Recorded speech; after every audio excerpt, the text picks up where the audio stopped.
अपनी सारी chief ministers अपनी पार्लियामेंट्री पार्टी से अब मिलूंगा और हमने फैसला किया है कि हम सारी असेंबलियों से निकलने लगे हैं। हम सूबाई असेंबलियों से बाहर आ रहे हैं और दोनों सूबाई असेंबलियां पंजाब और खैबर पख्तूनख्वा की असेंबली तहलील करने के फैसले की सीख कर दी गई। 567 सीटें जो है वो खाली हो जाएंगी और इनके ऊपर इलेक्शन होंगे। असेंबलियां तहलील करने का फैसला। पीटीआई ने आइंदा इलेक्शन की तैयारी शुरू कर दी। पीटीआई ने टिकट प्रोसेस शुरू कर दिया। फवाद चौधरी कहते हैं कि इमरान खान आज परवेज इलाही से मिलेंगे। जुमे को पंजाब और हफ्ते को खैबर पख्तूनख्वा के पार्लिमानी इजलास बुलाए गए हैं। हतमी मुशावरत के बाद असेंबलियां तहलील कर दी जाएंगी, जिसके बाद 550 से ज्यादा नशिस्तें खाली हो जाएंगी।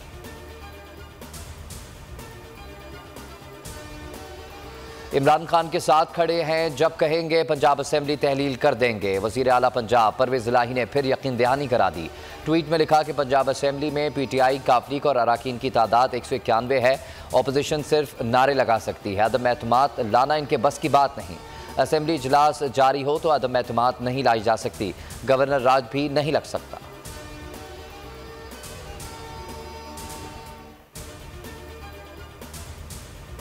अब इस निजाम का हिस्सा नहीं रहना। फैसला किया है कि हम सारी असेंबलियों से निकलने लगे हैं। कप्तान के ऐलान के बाद इस्तीफों की बारिश। पंजाब, केपी और सिंध से इस्तीफे मौसूल।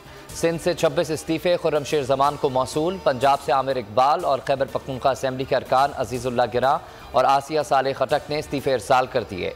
फवाद चौधरी ने ट्वीट में लिखा कि इस्तीफों से पाकिस्तान की 64% नशिस्तें खाली हो जाएंगी।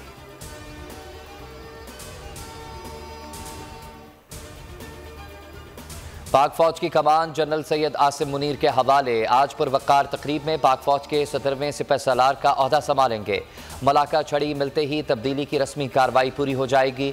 तकरीब के लिए जिंदगी के मुख्तलिफ शोबों से ताल्लुक़ रखने वाले अफराद के लिए दावतनामे जारी।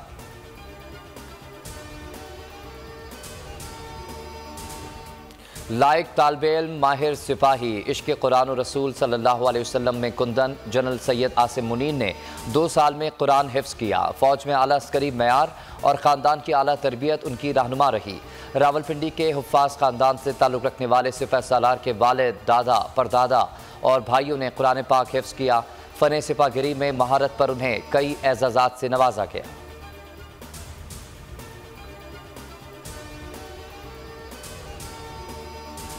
आगे शिकस्त, पीछे कप्तान। पीटीएम बुरी तरह फंस गई। इमरान खान की असेंबलियां तहलील करने के बयान पर नून लीग परेशान। नून लीग पार्लिमानी कमेटी इजलास की अंदरूनी कहानी सामने आ गई। इजलास किसी नतीजे पर ना पहुंच सका। कानूनी माहिरीन ने राय दी, असेंबली इजलास जारी है, तहरीक अदम एतमाद पेश नहीं की जा सकती।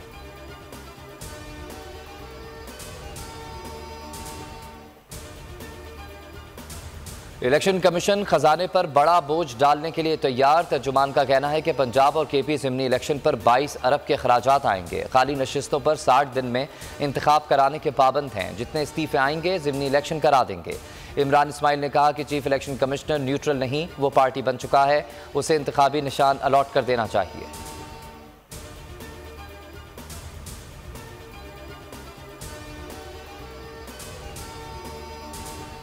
आजम सवाती के खिलाफ एक और मुकदमा दर्ज। FIR की तादाद 37 हो गई। तहरीक इंसाफ के 75 साला सेनेटर के खिलाफ सिंध और बलूचिस्तान के मुख्तलिफ थानों में मुकदमा दर्ज कराए गए हैं। PTI रहनुमा के हक में जुमेरात को सुप्रीम कोर्ट लाहौर रजिस्ट्री के बाहर एहतजाज होगा। जुमे को सुप्रीम कोर्ट के बाहर वकला कन्वेंशन होगा।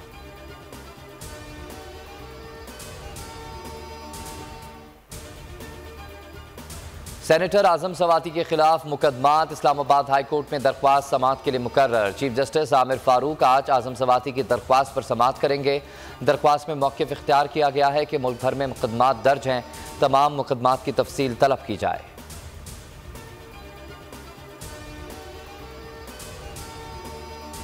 मुल्क की मुआशी सूरत हाल पर नून लीगी रहनुमा आमने सामने आ गए। घर के बेदी मिफ्ता इस्माइल ने इसहाक डार के दावों की लंका ढा दी। इसहाक डार ने सुकूक बॉन्ड्स की अदायगी का दावा किया, यकीन दिलाया डिफ़ॉल्ट नहीं होंगे। मिफ्ता इस्माइल ने साफ कह दिया कि डिफ़ॉल्ट रिस्क खतरनाक सतह पर पहुंच गया है। दिसंबर के बॉन्ड्स की अदायगी के बाद भी डिफ़ॉल्ट का खतरा नहीं टलेगा।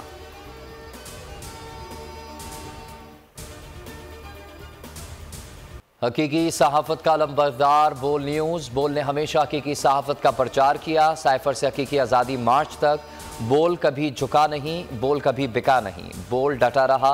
मार्च की मैराथन हकीकी आज़ादी मार्च की खुसूसी ट्रांसमिशन में बोल एक बार फिर बाजी ले गया। तहरीक इंसाफ ने भी तस्दीक कर दी। PTI की TV चैनल्स के YouTube व्यूज़ की फहरिस्त जारी। बोल को 25,92,000 व्यूज़ मिले।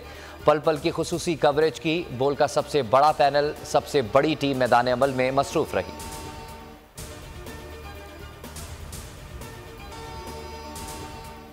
पाकिस्तानी फिल्म इंडस्ट्री की सुपरस्टार अंजुमन के गुलकार अली जफर और हुमैमा मलिक भी दीवाने निकले। अवार्ड शो में अंजुमन को देखकर उनसे मिलने जा पहुंचे। अंजुमन ने फिल्म तीफा इन ट्रबल में अली जफर की परफॉर्मेंस की तारीफ की।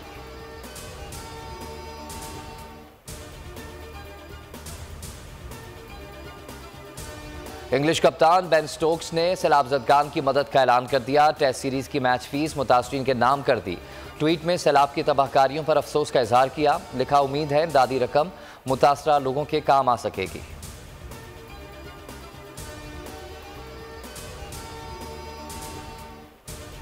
तारीखी टेस्ट सीरीज के लिए पाकिस्तान और इंग्लैंड की तैयारियां। रावलपिंडी में दोनों टीम्स ने प्रैक्टिस सेशन में हिस्सा लिया। सीरीज का पहला टेस्ट 1 दिसंबर से शुरू होगा। इंग्लिश टीम के हेड कोच ब्रेंडन मैकलम तगड़े मुकाबले के लिए पुरुमीद।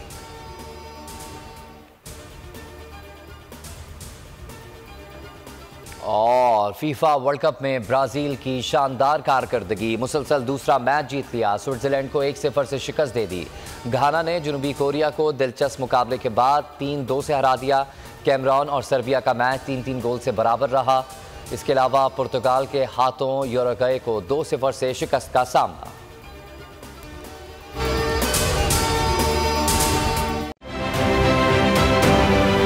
आप ये समझें, ये जो हक है ना, हक पे खड़े रहना और हक को बोलना, ये दूर से लगता है तन्हा हो गए लोग। आप खान साहब को देखें, तन्हा दिखाई देने, सारी जमातें मिलकर उनके खिलाफ हैं। लेकिन आज भी पाकिस्तान की आवाम उस हक की आवाज़ के पीछे जो है 80% से ज़्यादा आवाम उनके साथ है। सेम एग्जैक्टली इसी तरीके से बोल की कहानी है भाई। बिल्कुल अलग आपको तन्हा दिखाई देगा, हर जगह आपको खड़ा हुआ नजर आएगा, हटेगा नहीं किसी चीज़ से। और उसके साथ भी 80% आवाम अगर आज आप देखें तो उसे बोल दिख रही है। जाली केस है ना, ये हम पे उस वक्त बनाए गए थे जब हुकूमत यही थी, इन्हीं लोगों की हुकूमत थी ना। और ये जाली केस, इनको मैं नहीं कह रहा इस केस को जाली केस, इनको पाकिस्तान में क्या पूरी दुनिया में एक ऐसा शिकायत कुंदा नहीं मिला, एक ऐसा कंप्लेनेंट नहीं मिला जिसने ये कहा हो कि हमारे साथ फ्रॉड हुआ है। तो ये खुद ही बन गए कंप्लेनेंट और ये खुद ही इन्होंने खुद ही इन्वेस्टिगेशन की, उसकी खुद ही तफ्तीश भी की। यानी कि कंप्लेनेंट भी है, इन्वेस्टिगेशन ऑफिसर भी है। और इन द एंड इन्होंने फिर उसके बावजूद ये कोर्ट में जमा कराया कि जी ये केस जाली केस था और इसमें किसी किस्म जो कुछ एग्जैक्ट कर रहा था सब लीगल। ये मेरी बात नहीं है, ये इनके इन्वेस्टिगेशन ऑफिसर की बात। सबसे ज्यादा व्यूज और सबसे ज्यादा रेटिंग के साथ बोल आज भी रहा नंबर 1 पर। सब्सक्राइब करें और बेल दबाएं ताकि कोई खबर रह न जाए।